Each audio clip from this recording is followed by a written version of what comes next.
Bulan Ramadan adalah salah satu bulan yang dimuliakan oleh Allah Subhanahu wa taala, dan ada 5 bulan dari bulan-bulan Hijriah yang dimuliakan oleh Allah Subhanahu wa taala. Puncaknya adalah bulan Ramadan. Dan 4 bulan yang tersisa dikenal dengan Ashhurul Hurum, bulan yang dimuliakan. Allah sebutkan dalam surah At-Taubah ayat 36 masalah itu. A'udzu billahi minasyaitonir rajim. Inna iddatash syuhuri indallahi 12 syahran fi kitabillah yauma khalaqas samawati wal arda minha arba'atun hurum. Sesungguhnya di sisi Allah Subhanahu wa taala ada 12 bulan yang Allah telah tentukan sebagai perhitungan kehidupan manusia, yang bulan-bulan tersebut diantaranya ada yang 4 dimuliakan. Di sini 12 bulan ulama tafsir sepakat mengatakan ada bulan-bulan Hijriah dari Muharram sampai Dzulhijjah. Muharram, Safar, Rabiul Awwal, Rabiul Tsani, Jumadil Ula, Jumadil Tsani, Rajab, Sya'ban, Ramadan, Syawal, Dzulqa'dah dan Dzulhijjah. Dan 4 bulan yang selain Ramadan dimuliakan adalah, kata Nabi SAW, bulan Rajab yang berada di antara bulan Jumadi dan bulan Sya'ban, dan ada 3 bulan berturut-turut, Dzulqa'dah, Dzulhijjah dan Muharram. Jadi ada 3 bulan setelah itu, Dzulqa'dah, Dzulhijjah dan bulan Muharram. Ini adalah 5 bulan yang Allah muliakan dari bulan-bulan yang lainnya. Kata para ulama, dimuliakannya bulan-bulan ini sebagaimana Allah Subhanahu wa taala juga muliakan dari kalangan para malaikat. Ada Jibril, ada Mikail, ada Israfil. Jibril sebagai pimpinannya, Mikail sebagai wakilnya, Israfil sebagai pemegang sangkakala sehingga terjadinya kiamat. Kemudian 8 malaikat pemikul arsy. Kemudian juga Allah Subhanahu wa taala memilih dari waktu-waktu, gitu kan. Tempat misalnya di muka bumi juga ada yang lebih mulia dari yang lainnya, seperti adanya wilayah Mekah dan Madinah serta Masjid Aqsa. Itu Allah SWT muliakan dibandingkan tempat-tempat yang lain di muka bumi ini. Di antara manusia juga Allah Subhanahu wa taala muliakan para nabi-nabi di antara manusia yang lainnya. Kemudian juga waktu. Ada di antara hari-hari, misalnya hari Jumat lebih baik daripada hari yang lain. Ada bulan Ramadan dan 4 bulan tadi dan seterusnya. Ini kuasa Allah Subhanahu wa taala dalam menjadikan bulan-bulan dan waktu-waktu, malaikat-malaikat tadi, manusia-manusia, tempat-tempat lebih mulia satu dibandingkan yang lain. Tetapi tidak ada di sisi Allah Subhanahu wa taala waktu yang sial. Semuanya waktu itu baik. Sebagaimana sabda Nabi SAW dalam hadis Bukhari, Allah berfirman hadis qudsi, la tasubbud dahar fa innid dahar. Jangan pernah kalian mencaci maki waktu, karena waktu adalah ciptaanku. Tidak ada waktu sial kata ulama hadis, tapi ada waktu lebih baik daripada yang lainnya, gitu kan? Sama halnya tidak ada manusia sial, tapi ada manusia lebih baik dari yang lainnya. Kalau ada seseorang kena cobaan, kalau bukan karena peninggian derajatnya, maka bisa saja memang karena kesalahan dia sendiri. Dia pernah mencuri maka dicuri, dia pernah memfitnah maka difitnah, dia pernah memukul maka dia akan dipukul. Memang itu sunnatullah, hukum. Tapi sebenarnya kalau manusia itu berjalan di yang benar, tidak ada kata-kata sial bagi mereka. Ya, dia akan terus bahagia saja. Ada yang lebih baik dari yang lainnya. Berbicara dari salah satu dari 5 bulan yang mulia, itu bulan Ramadan. Setahun sekali ini, bulan ini penuh dengan banyak sekali berkahnya. Kata para ulama, satu-satunya bulan di mana manusia yang beriman diwajibkan puasa hanya bulan Ramadan. Selain daripada itu, kalaupun ada puasanya, maka puasanya sunnah. Ini fadilah yang pertama. Dan bulan Ramadan ini memiliki fadilah-fadilah yang lain yang bulan lain tidak miliki. Di antaranya sabda Nabi SAW dalam hadis sahih, kalau mau tiba Ramadan, beliau selalu bersabda kepada para sahabatnya, telah tiba buat kalian bulan Ramadan, bulan yang penuh dengan berkah. Berkah artinya semua orang akan mendapatkan merata kesenangan, kegembiraan, ketentraman, itu namanya berkah. Di Ramadan walaupun panas musim kemarau, semuanya orang, mayoritasnya tidak semua, mayoritas orang beriman berpuasa. Mereka saling berbagi, mereka saling merendah. Umumnya orang-orang yang bermaksiat teredam di bulan Ramadan. Itu makna daripada berkah. Bulan yang penuh dengan berkah dan rahmah. Rahmah adalah kasih sayang Allah yang diberikan dengan cara pelipat gandaan pahala orang-orang yang beramal saleh, dan juga peredaman dosa dari orang-orang yang bermaksiat. Makanya dalam hadis lain dikatakan riwayat Bukhari, kalau tiba Ramadan maka malaikat berseru, wahai pelaku kebaikan, lipat gandakan segera pahala kalian karena pahala sedang dilipat gandakan, dan wahai pelaku keburukan, segeralah taubat karena kesempatan Allah sedang menyempitkan jalanmu. Jadi lagi sempit jalannya untuk berbuat dosa. Allah melihat persaingan kalian pada bulan itu, maka lihatkanlah yang terbaik dari kalian di sisi Allah Subhanahu wa ta'ala. Disuruh kita melakukan yang terbaik. Bulan Ramadan termasuk bulan akan membersihkan dosa kita. Sebagaimana hadis Bukhari Muslim. Kata Nabi SAW, antara Jumat ke Jumat, antara Ramadan ke Ramadan, antara umrah dengan umrah, pengampunan dosa di antara keduanya selama seseorang meninggalkan dosa-dosa besar.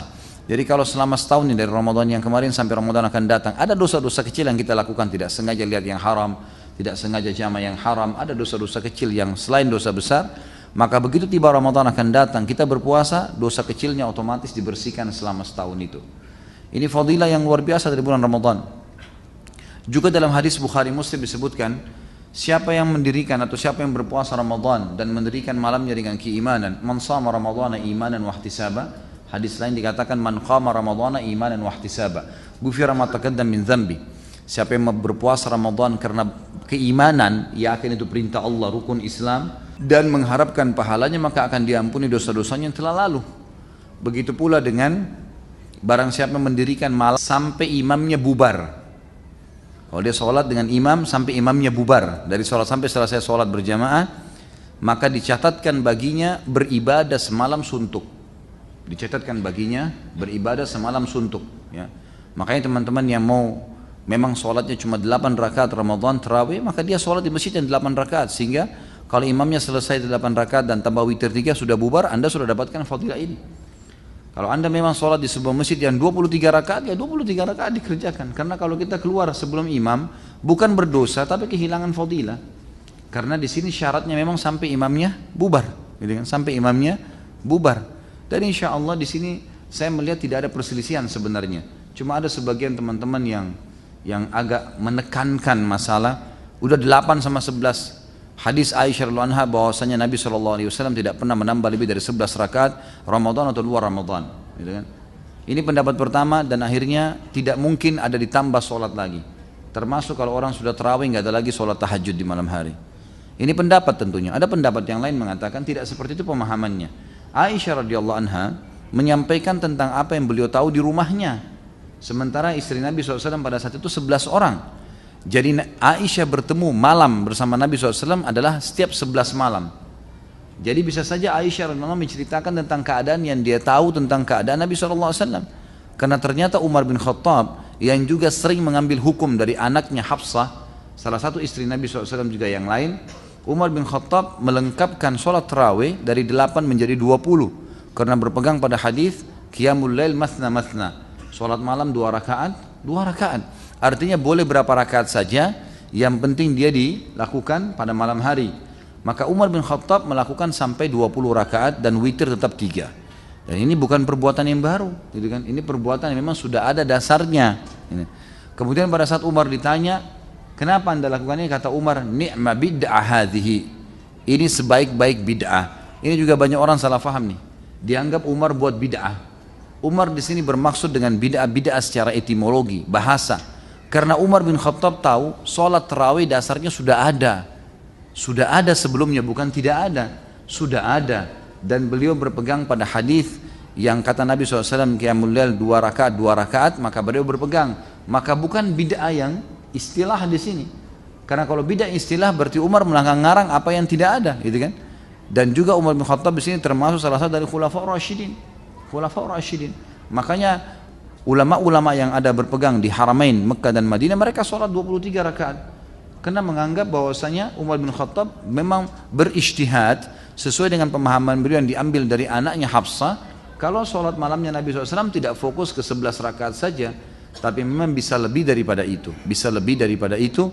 Dan Umar sangat jeli tentang masalah bid'ah, tidak mungkin sembarangan. Maka di sini bid'ah yang dimaksud adalah ini yang saya lakukan. Kalaupun kalian katakan bid'ah, kata Umar, ini adalah bid'ah yang baik. Maksudnya adalah ini ada landasannya, bukan tidak ada. Cuman saja berbeda pendapat karena dalil yang ada. Itu yang dimaksudnya. Baik, sholat malam tarawih kalau dikerjakan, atau sholat malamnya tahajud kalau dikerjakan karena keimanan dan mengharapkan pahalanya, akan diampuni dosa-dosanya yang telah lalu. Dan ini sebuah fadilah yang luar biasa. Sebuah fadilah yang luar biasa. Kita tahu juga di bulan Ramadan ada malam lebih baik daripada 1000 bulan, Lailatul Qadar yang masyhur, sampai Allah turunkan surah Al-Qadar, gitu kan? Khairun min alfi syahr, lebih baik daripada 1000 bulan atau sama dengan 83 tahun plus 4 bulan. Ini juga sebuah fadilah tersendiri, di mana ya Nabi SAW diperintahkan oleh Allah untuk menyampaikan tentang malam itu. Dan malam itu Allah Subhanahu wa taala menentukan takdir setahun ke depan.